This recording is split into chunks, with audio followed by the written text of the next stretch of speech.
Corbera está haciendo una carrera memorable. Ahí aguanta Estefanía, grande Estefanía, va a ser oro, va a ser oro. Lo que crees te crea.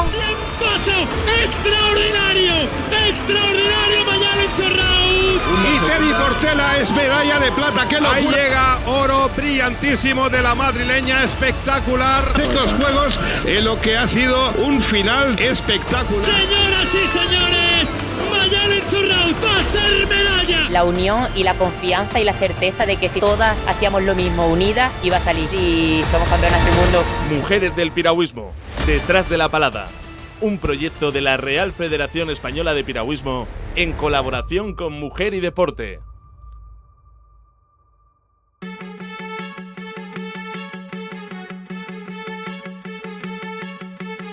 Muy buenas amigas y amigos del piragüismo y bienvenidos a un nuevo episodio de Mujeres del Piragüismo detrás de la palada, un proyecto de la Real Federación Española de Piragüismo en colaboración con Mujer y Deporte.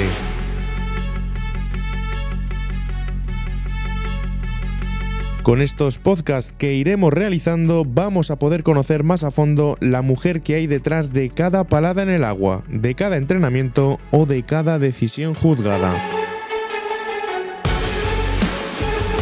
Serán ellas mismas las que nos relaten su historia, su trayectoria y su forma de entender el deporte.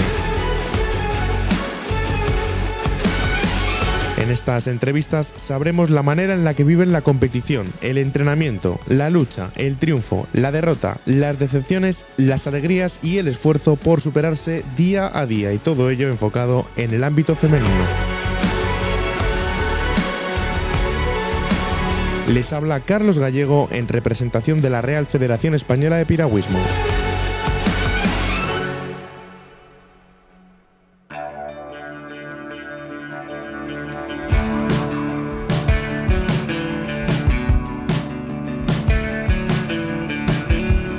En el mundo del deporte hay tres patas básicas que no pueden faltar nunca: los deportistas, el espacio donde se realiza la competición y la figura de un juez, que es el que tiene que tomar las decisiones para el buen funcionamiento de las pruebas.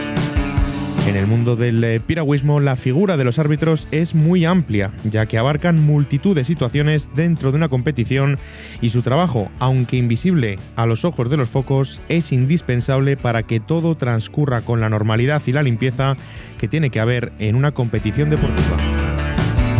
Nuestra protagonista de hoy es algo más que una árbitra, es casi una institución en el panorama del arbitraje nacional e internacional. La asturiana Delia Merallo es árbitra nacional de piragüismo desde 2009, pero su carrera en este deporte no se detuvo ahí.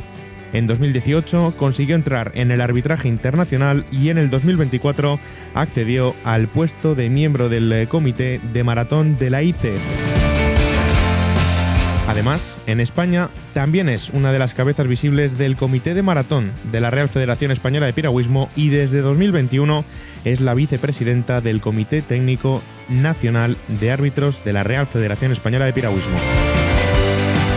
Pero no solo el deporte ocupa un lugar importante en la vida de Delia. Desde que terminó en el instituto con matrículas de honor, su carrera se encaminó al mundo de la medicina. Tal es así que su vida laboral, cuando no ejerce como árbitro, se desarrolla en una clínica estética en Llanes. Pero su personalidad y sus ganas de hacer por los demás llevó a Delia a ponerse la bata, los guantes y la mascarilla para convertirse en médico de urgencias durante uno de los momentos más duros de la historia mundial, la pandemia del COVID-19 del año 2020. Más allá de todo ello, la simpatía y la sonrisa en su cara son uno de los signos más característicos y seguro que Delia, la árbitro, la doctora y la persona de quien tan bien habla todo el mundo, tiene unas cuantas cosas que contarnos y que nos van a descubrir este mundo del arbitraje en el piragüismo del que tan poco se habla. Muy buenas, Delia, y muchas gracias por querer pasar este ratito con todos nosotros. Hola, ¿qué tal? Gracias a vosotros por contar conmigo. Bueno, lo primero que seguro que muchos se preguntan, y yo también lo hago, es ¿por qué el arbitraje, no? ¿Qué es lo que te atrajo del mundo de los jueces del deporte, en concreto en el piragüismo? Bueno, yo creo que como todos los árbitros deberían de probar, En su día comencé siendo atleta y una manera un poco de seguir vinculada al mundo del piragüismo que me dio tanto desde bien pequeña fue pues unirme al colectivo arbitral. Mi padre era árbitro y ya desde que yo participaba en las competiciones y poco a poco, primero pues arbitrando en las pruebas de niños pequeños y luego ya una vez que empecé la universidad, pues como ya paré ahí mi época de competición, empecé a involucrarme más en el arbitraje, en la federación y hasta hoy. Y bueno, para todos aquellos que no conocen los pasos a seguir, ¿qué es lo que hay que hacer para poder ser árbitro de este deporte? Primero a nivel nacional y luego como tú, después dar el paso a las pruebas internacionales. ¿Cuáles son los primeros pasos en el mundo del arbitraje y cómo se va escalando poco a poco? Pues mira, en España contamos con 3 categorías de árbitros: árbitro auxiliar, básico y nacional. Para ir subiendo de categoría existen una serie de cursos que los árbitros tienen que ir tomando y examinándose. Se organizan por parte de las federaciones autonómicas y en cada federación, pues cada X tiempo se van organizando esos cursos, ya sean de aguas tranquilas o de aguas bravas, para ir capacitando a esos árbitros y que cada vez vayan conociendo más de lo que son las labores del arbitraje y contando con más experiencia a la hora de poder participar en esas pruebas. Luego, una vez que ya se cuenta con la experiencia y un número mínimo de pruebas, tanto árbitro, digamos, en labores habituales como de juez árbitro, que sería la figura o la cabeza del arbitraje en las competiciones, ahí ya estaríamos acreditados o respaldados por la Federación Española para poder presentarnos al examen de árbitro internacional. En el caso de la Federación Internacional, pues habría un examen por cada tipo de disciplina y sería un examen tanto teórico como práctico, en el que primero se hace toda esa parte de formación teórica sobre la disciplina y todo lo que implica, sobre el funcionamiento de la Federación Internacional, y luego se aprovecharía pues todo el desarrollo de un campeonato del mundo para ir rotando por todos los puestos de ese campeonato y ir haciendo ese examen práctico. ¿Y cómo recuerdas tú particularmente el momento del examen? ¿Tienes alguna anécdota o algo que contar de aquellos tiempos? ¿Cómo lo viviste? Pues la verdad es que fue bastante emocionante porque iba con otros de mis 2 compañeros españoles, con Iván y con Eddie. Nos examinamos en Portugal. La verdad es que casi se siente como en casa el poder ir a arbitrar a Portugal, tanto por cómo nos tratan los portugueses como por el ambiente de piragüismo que se respira. En ese sentido hay mucha cultura del maratón, igual que tenemos en España, y quieras que no, a lo mejor el hacerlo todos juntos fue como que compartimos nervios, compartimos alegrías, y la verdad que lo recuerdo con mucho cariño. Pues mira, precisamente hablabas de compañeros en el arbitraje. En estas entrevistas estamos conociendo más a fondo a la persona, también gracias a ayuda externa. Y seguro que este mensaje te ilusiona. Te avisamos que es largo, que tiene muchas cosas que decir de ti. Bueno, pues hoy me toca hablar de mi compañera y amiga Delia. Como decimos en Asturias, sí, la fía de Jorge y Elsa, esa chavalina tan risueña. Pues a esa renacuaja yo la conocí cuando venía remando con la piragua desde el náutico en Sides hasta el otro lado del pantano de Trasona, y otras veces estaba de pontonera en los campeonatos de España. Pues actualmente es miembro del Comité Internacional de Maratón, así como árbitro internacional de aguas tranquilas y por otro lado de maratón también. Tengo que decir que yo creo que va a llegar a ser presidenta de alguno de los comités, sobre todo el de maratón, porque los idiomas los maneja como nadie y la experiencia la está adquiriendo día a día sin parar un minuto. Como árbitro destaco que fue juez árbitro en el año 2022 en el descenso internacional del Sella y daba la casualidad que hacía 10 años que había ganado ese descenso en K2 como palista. Un pajarito me dice que el año que viene va a ejercer de directora de competición en el Campeonato del Mundo de Maratón, que se va a celebrar en Argentina. Bajo mi punto de vista, Delia va a llegar lejísimos. Estoy segura que va a ir a las Olimpiadas, a varias, y va a formar parte de comités internacionales varios, como puede ser el de Sprint. Destaco de ella sobre todo los valores humanos que tiene, el buen compañerismo y la alta responsabilidad y exigencia en todo lo que hace. Además, cuenta con una especial agilidad con la tecnología moderna, sobre todo para ayudarme a mí como viejo carcamal que soy. Y siempre, siempre con la mayor amabilidad del mundo. Y bueno, dejando a un lado el tema deportivo, se me ocurrió buscar qué significaba Delia, y me pone natural de Delos, y que se asocia a la divinidad, la luz y la belleza. Pues pensando en todo ello, yo creo que estas 3 particularidades tienen mucho que ver con ella. Y después digo, voy a mirar con las iniciales qué adjetivo le puedo poner. Y se me ocurre, con la D podría corresponderse disciplinada. La E se la reservo para exigente y hasta límites insospechados. La L lo tengo muy claro, leal. Y la I, bueno, inteligente, sobremanera, buf. Y la A, como no, amable. Delia es así, una persona cordial, divertida y sensata, una trabajadora comprometida y responsable con todo lo que empieza y, por supuesto, siempre lo acaba. Es una chica eficiente y resolutiva. Es detallista al máximo y sensible con los demás. Para mí, un diamante en bruto. Es todo un orgullo poder contar con ella como compañera y como amiga. Son 3 minutos de mensaje donde se dicen cosas tan bonitas como que es muy posiblemente que participes el día de mañana en algo como los Juegos Olímpicos. No sé qué has sentido al escuchar este mensaje de Desiree Álvarez. Pues cualquiera habla ahora, madre mía. Pues creo que lo de los Juegos Olímpicos es lo menos importante de todo ese mensaje. Al final el contar con compañeros que pueden decir cosas así sobre ti es la mayor recompensa que podemos tener en un colectivo que, como bien decías antes, a bien ser tiene que ser invisible. Entonces, muchas veces nos encontramos con situaciones un poco desagradecidas o de falta de reconocimiento, pero es que al final esa parte, cuando las cosas salen bien y cuando realmente terminas satisfecho por lo que crees que está bien hecho y por lo que es justo, es lo que siempre recompensa. Y el contar con personas como Desiree, la verdad es que es un lujo y una seguridad. ¿Es una referente para ti, Desiree? Sí, desde luego. Al final nos ha abierto muchas puertas a las mujeres en el arbitraje y en el liderazgo femenino en la federación. Siempre es complicado en el mundo del deporte el ser mujer, cada vez menos, gracias a todas las personas que nos abren camino y gracias a que pues cada vez más apostamos por nosotras mismas y creemos en lo que hacemos, pero desde luego es un referente y lo seguirá siendo. Ahora después hablaremos un poquito del futuro en cuanto al arbitraje, sobre todo respecto al ámbito femenino. Vamos a dejar que Desiree te haga 2 preguntas, porque ha querido dejarnos 2 preguntas para ti. Así que, bueno, hemos pedido que te haga estas 2 cuestiones. Aquí va la primera.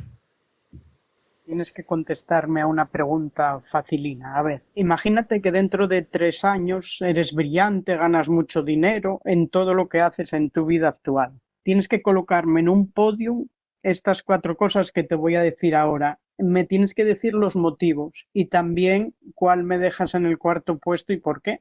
Saber, hazme el podium con tu trabajo actual, la medicina estética, el piragüismo internacional o Marlon y tus amigos. Pues cuéntanos. Bueno, lo primero es y será siempre mi familia, mis amigos y mi perro, porque al final sin ese pilar nada del resto que hago en mi día a día, que son bastantes cosas como ya apuntasteis, sería posible. Si no fuese por ese apoyo es inviable el conciliar todas las actividades. Creo que en un segundo lugar es complicado, porque al final el piragüismo estuvo antes y está ahora mismo y estará después de mi actividad profesional como médico. Al final crecí rodeada de piragüismo y para mí también es base de mi día a día, incluso en estas temporadas que no hay tanta competición de pretemporada, cuando estamos revisando reglamentos, cuando estamos teniendo reuniones semana sí, semana también. Así que creo que por todo lo que implica el piragüismo y lo que supone en mi vida sería la segunda y quizás en un empate tendríamos la medicina, que también es una gran pasión, que también tiene mucho en común con el piragüismo porque no deja de ser una disciplina sacrificada, que requiere de esfuerzo, que requiere de compromiso. Entonces también disfruto mucho de mi actividad como médico.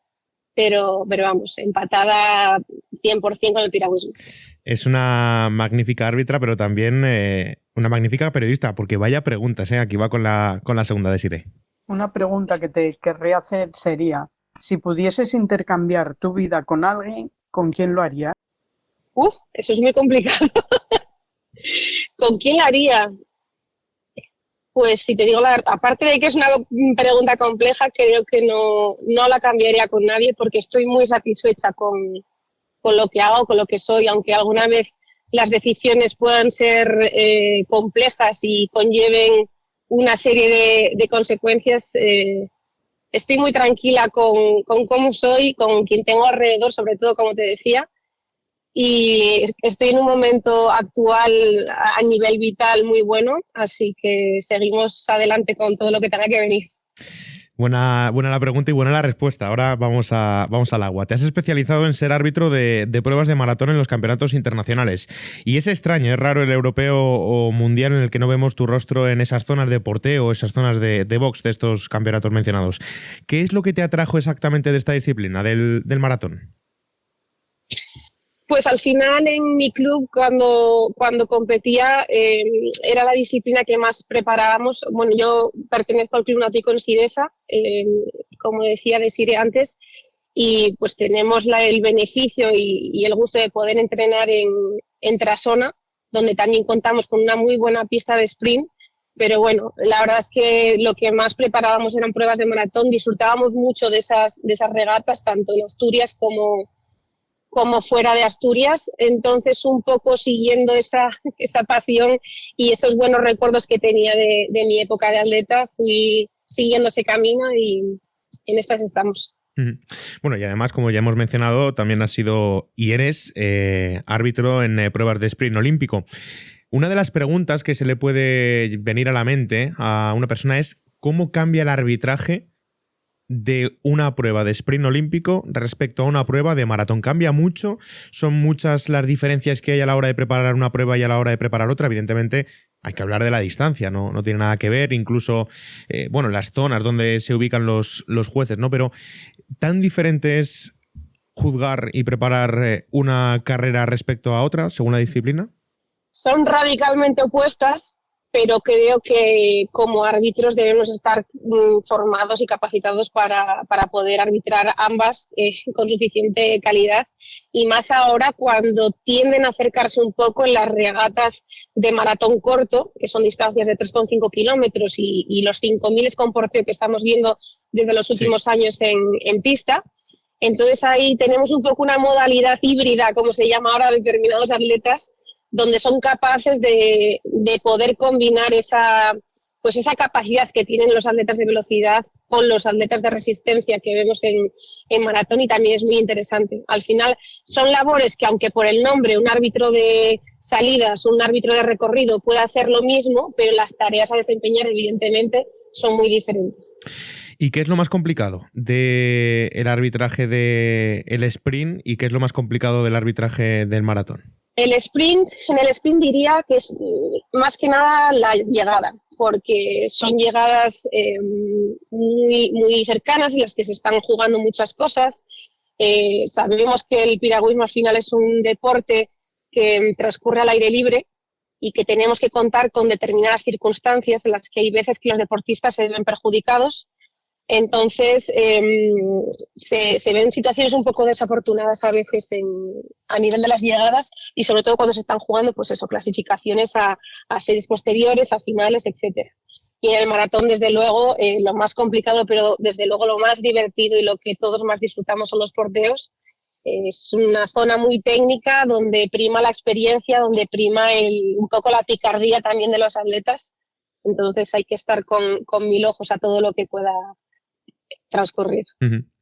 Pues precisamente a esto que hay que tener 1000 ojos y toda la acción que se produce dentro de una carrera. Vamos a hablar un poquito ahora de esa faceta que es intrínseca, iba a decir, en el piragüismo, pero es prácticamente en el deporte en general, como es la polémica, ¿no? En España, sobre todo, evidentemente, en deportes mayoritarios, ¿no? Como fútbol y demás, es tema de tertulias y de horas y horas en televisión. Eso en piragüismo como tal no existe tanto, no lo tenemos, pero En los más de 10-15 años que llevas como árbitro, ¿cuál es la decisión más polémica que recuerdas o más difícil que recuerdas? Al final hay muchas circunstancias que pueden ser comprometidas en una competición, en un campeonato, a la hora de comunicar una decisión, una penalización, una descalificación a un jefe de equipo que evidentemente lleva a sus deportistas entrenados, en la que se están jugando cosas, subvenciones. Entonces, hay muchos momentos y muchas circunstancias que me vienen a la mente, pero como te decía antes, creo que lo primordial es saber lo que estás haciendo, poder transmitirlo a tu interlocutor, a la persona que tienes al otro lado, y desde luego ser leal, ser consecuente y ser justo, porque al final lo que tenemos que pensar es que nosotros como árbitros lo único que tenemos que hacer es facilitar el desarrollo de una prueba que sea lo más justa para los deportistas, que son los que están entrenando, que son los que se están dejando su tiempo libre, su esfuerzo, su tiempo en entrenar para conseguir unos resultados, y nosotros no somos quien para afectar en esos resultados por nuestras decisiones. Pues mira, otra persona que nos ha comentado un aspecto sobre tu vida y que, por cierto, nos vas a tener que explicar la anécdota que cuenta al final es Ismael Wali. Vamos a escucharlo. Es un regalo tener la posibilidad de hablar sobre Delia, y es algo que creo que ella ya sabe, pero que a veces no decimos lo suficiente. Delia es árbitro internacional y miembro del comité de maratón de la ICF, donde su criterio, su experiencia y su rigor son profundamente reconocidos. Además es médica, especialista en hemodiálisis, y combina su profesión sanitaria con una dedicación ejemplar al piragüismo. Esa doble vocación, la de cuidar y la de servir, la caracteriza. A nivel personal, es de esas personas que dejan huella.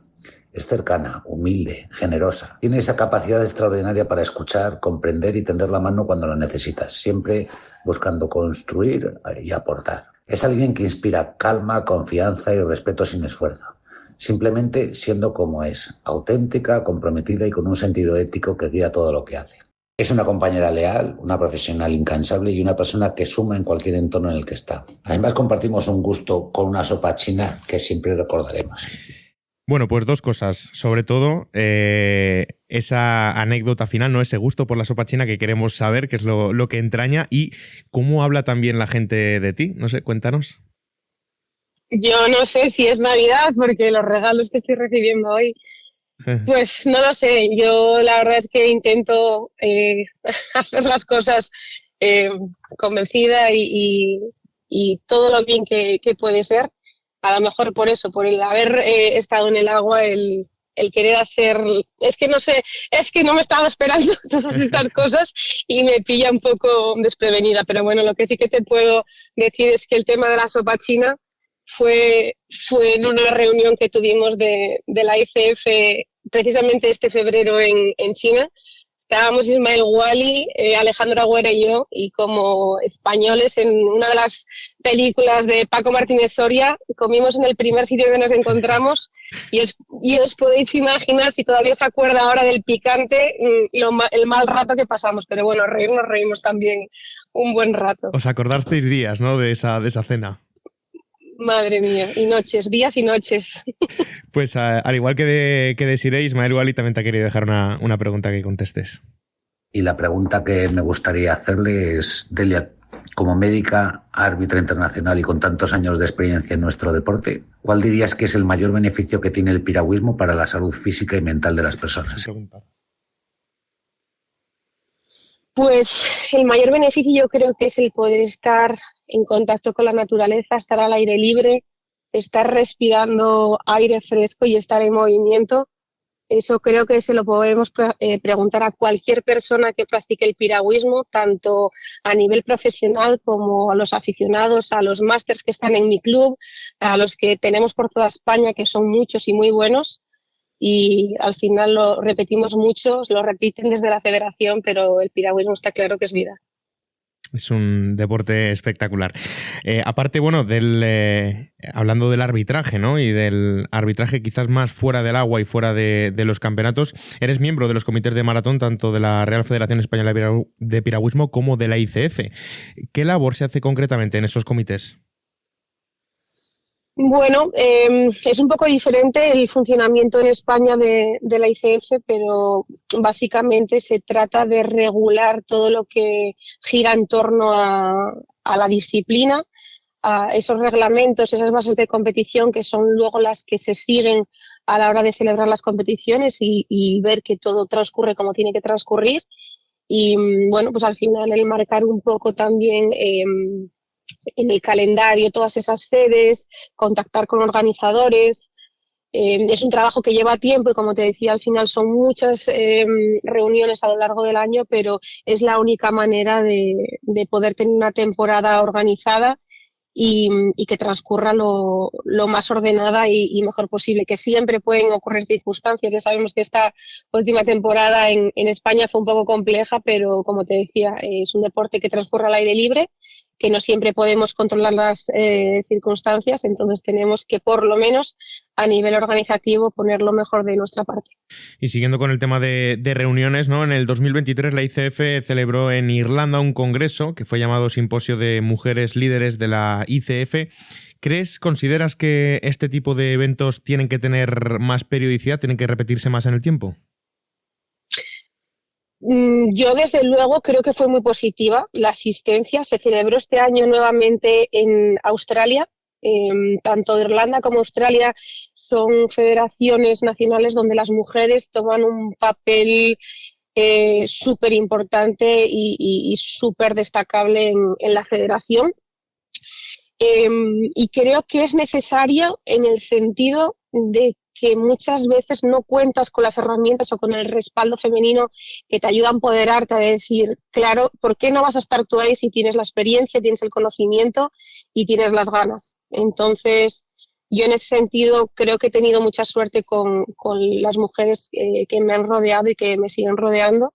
Creo que en ese simposio también pues contamos con presencia de deportistas, de directoras técnicas, de entrenadoras. Estuvo la secretaria o exsecretaria de Nelson Mandela, personas del mundo de la industria farmacéutica, gente que sabe lo que es romper un techo de cristal y que gracias a este tipo de actividades pues nos demuestran que todo es posible si luchas por ello. Y hablando precisamente de las mujeres, ¿no? Y de la igualdad en el deporte, en este caso en el arbitraje, ¿cómo consideras que se encuentra este asunto en el arbitraje español? Pues yo creo que España es uno de los países donde mejor tenemos integrada esa información y donde sistemáticamente en cualquier competición de cualquier disciplina vemos una muy buena distribución de mujeres y hombres en las competiciones. Sí que es verdad que, bueno, no siempre las actitudes durante las competiciones son las mismas respecto a una mujer o a un hombre, pero cada vez vemos menos ese tipo de situaciones y yo creo que podemos estar muy orgullosos de lo que tenemos en casa. ¿Y consideráis que fue un proceso que se fue produciendo en paralelo al de los hombres o sí que es cierto que tardó un poco más en encontrar ese sitio la mujer dentro del mundo del arbitraje? Hombre, creo que hace unos años había muchas menos mujeres, pero no es, creo que es algo que también surgió bastante natural, a base de ir viendo a más mujeres arbitrando, a ver esa presencia femenina en las competiciones. Y como te decía, muchas de las mujeres árbitros que hay ahora mismo en España, muchas fueron atletas también. Entonces es algo lo que estás familiarizado a ver cuando estás compitiendo, que tengas una mujer dándote la salida o que sea juez árbitro o que la veas en la llegada tomando los tiempos o con la gestión de resultados ahí en el ordenador. Entonces creo que esa visibilidad es esencial para haber logrado esa igualdad. Hay que decir también de tu vida, de tu extensa actividad a lo largo del año, que eres también una de las formadoras de los árbitros del futuro, ¿no? De los que están empezando a aprender para el arbitraje del futuro. ¿Cómo ves la cantera? ¿Hay un gran número de chicos que se interesan más que por la práctica del deporte en sí, se interesan también por lo que es el impartir justicia al piragüismo? Siempre es complicado, porque al final es un poco pasarte al lado oscuro, como quien dice. Siempre que alguien está compitiendo, pues bueno, no dejamos de ser un poco los malos o los que tomamos las decisiones que a nadie le gusta tomar. Entonces, bueno, generalmente la gente más joven que comienza a hacerlo es porque es una manera, a lo mejor durante los veranos, de ganar algo de dinero, o porque tienen conocidos que ya son árbitros y que, bueno, tienen ahí un buen feedback y les apetece hacerlo. Sí que es verdad que una vez que empiezas, si ya te empiezas enganchando así con varias pruebas, es algo que te engancha y que, bueno, pues al final también creas como esa pequeña comunidad, ese vínculo con los compañeros en las regatas, que desde luego, y como te decía, es lo más importante. Precisamente eso te iba a decir, ¿no? Que por como lo describías, parece que es, digamos, un movimiento natural de probarlo por alguna circunstancia, por lo que sea, y que parece que te va enganchando, ¿no? Que siempre vas a querer subir un poquito más el nivel e intentar colocarte en mejores competiciones, ¿no? Para el arbitraje quizás es eso, ¿no? Quizás también tiene ese punto de adicción el arbitraje a la competición, no sé si es así.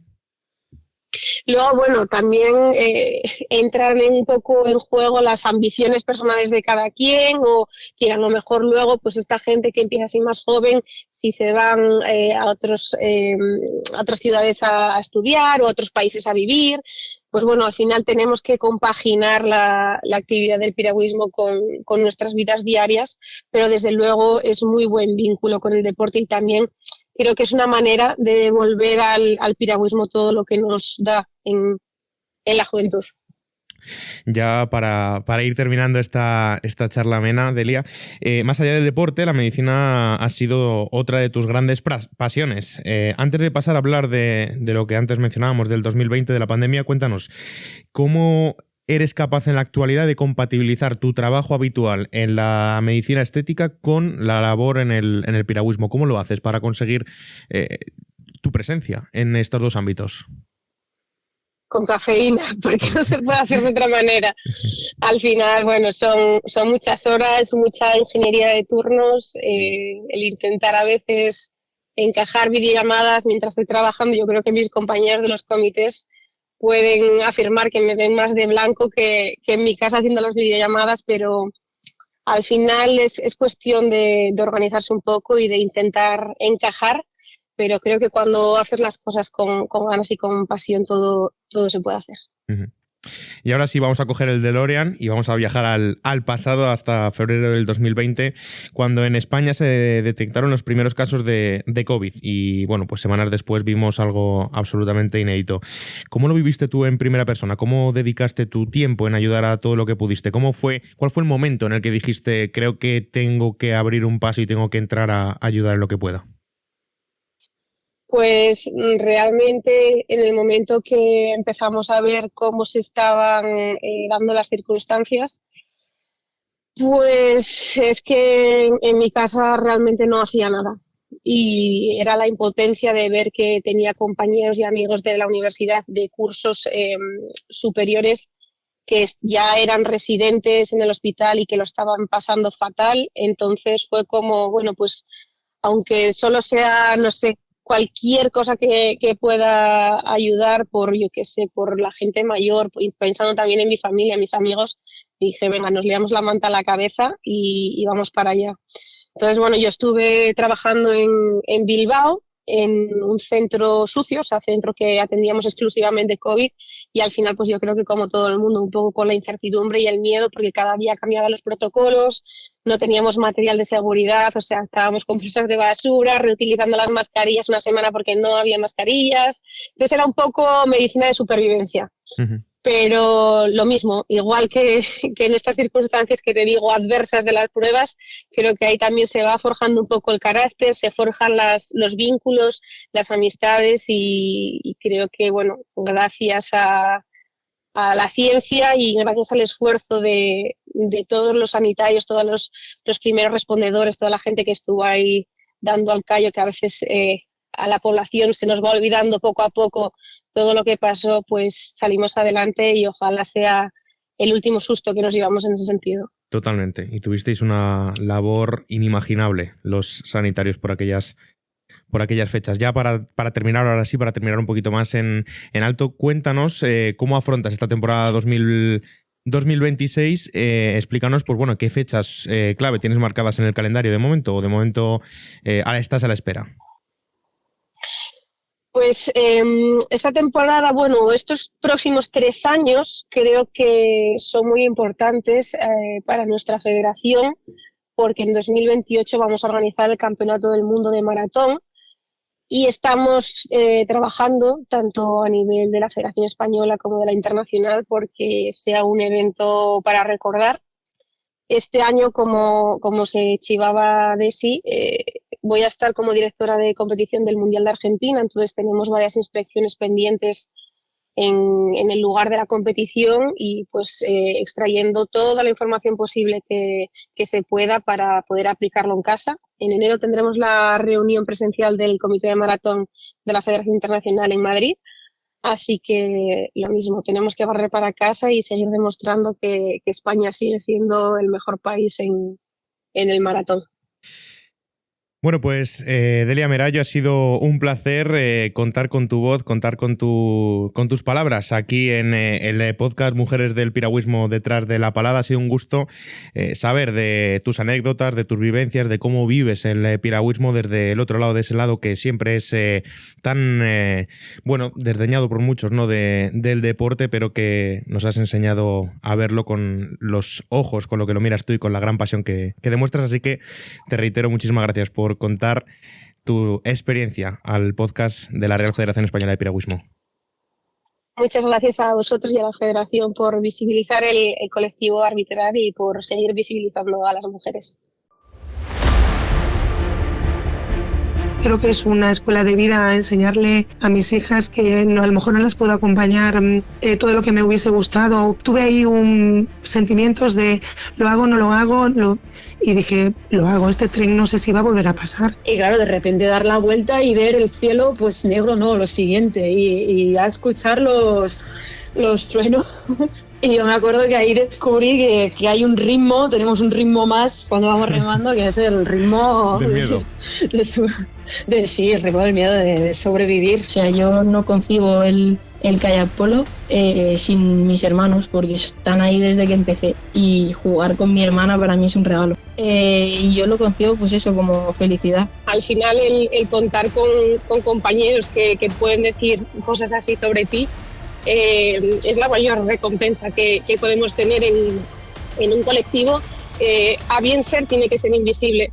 Entonces muchas veces nos encontramos con situaciones un poco desagradecidas, pero es que al final esa parte, cuando las cosas salen bien y cuando realmente terminas satisfecho por lo que crees que está bien hecho y por lo que es justo, es lo que siempre recompensa. Necesitábamos que nos diesen cariño y que él nos estaba dando cariño. Que lo que crees te crea y que el universo es mente. Entonces, primero lo sueñas y luego lo creas, pero sin soñarlo no puedes conseguir nada. Las chicas en el piragüismo han dado un salto muy grande. Creo que también ya estamos marcando una figura muy importante y creo que van quedando muy pocas diferencias entre hombres y mujeres. Por diferentes circunstancias he aprendido a valorar las cosas importantes de la vida. Lo más duro que tenía que vivir en mi vida, la pérdida de mi madre, que para mí era la persona más importante de mi vida, pues ha sido un golpe bastante me ha desubicado mucho, ¿no? Que al final pues yo no me lo esperaba todavía, ha sido todo muy rápido y me di cuenta de que en esa hora y algo que estaba entrenando, pues me estaba centrando en mí misma y no pensaba en nada más. Entonces la verdad es que, mira, en el momento más difícil de mi vida es cuando más he disfrutado de remar. ¡Las Tanias, vais primeros! Para mí eso es que guay. Se me pone la piel de gallina, ¿no? Y cada año, ¿no? Siempre tenés ese feedback y la gente te reconoce. ¡Las Tanias, vais primeras o segundas! Porque tenemos también una recua de platas. Entonces, bueno. Si algún día vuelven a vaciar el lago de la casa de campo, se van a encontrar una de penas, una de disgustos, una de problemas que todos hemos dejado allí paleando. Tú llegas allí y te olvidas porque lo único que tienes que hacer es meter la pala, sacar la pala, meter la pala, sacar la pala. Entonces es una cosa súper beneficiosa. Fue una decisión muy difícil porque, pues eso, llevas toda la vida en un club, ahí he aprendido a nadar, a jugar al tenis, he hecho también 8 años hockey y llevo 20 años en piragüismo, pues me han tratado siempre muy bien y no me podía ir pues sin ninguna razón y al final pues me hacían sentir aquí como en casa, yo me sentía así y es un poco el sentimiento, aparte de deportivo por lo que te he comentado, pues emocional también, de decir, me siento como si estuviera en casa, pues ¿por qué no? Voy a darme la oportunidad de decir, creo que estos años aquí los voy a disfrutar. Atrévete a hacer un deporte diferente que te va a hacer viajar por el mundo y conocer nuevas culturas, personas y formas de vivir. Centrarnos en el proceso y no en el resultado, porque al final los resultados pueden que lleguen, puede que no lleguen, pero lo que no podemos dudar nunca es en el proceso, en el camino, y pelearlo desde el principio siendo trabajadores, siendo constantes, confiando en el camino y bueno, pues esos momentos de ansiedad, de querer ya resultados, frustran mucho al deportista, entonces buscamos cuidar mucho esos momentos que son tan complicados para ellos. Que no escuchase juicios ajenos ni las valoraciones de nadie, porque era mi cuerpo, mi embarazo, mi deporte, y que hiciese todo en lo que yo me sintiese bien. Es que lo soñé así y ha sucedido así, y estoy muy contenta de poder haber vivido, ¿no? Bueno, y por seguir viviendo, ¿no? La maternidad que he querido, no la que me han impuesto, no la que me hayan dicho que tiene que ser. Mujeres del piragüismo, detrás de la palada. Un proyecto de la Real Federación Española de Piragüismo en colaboración con Mujer y Deporte.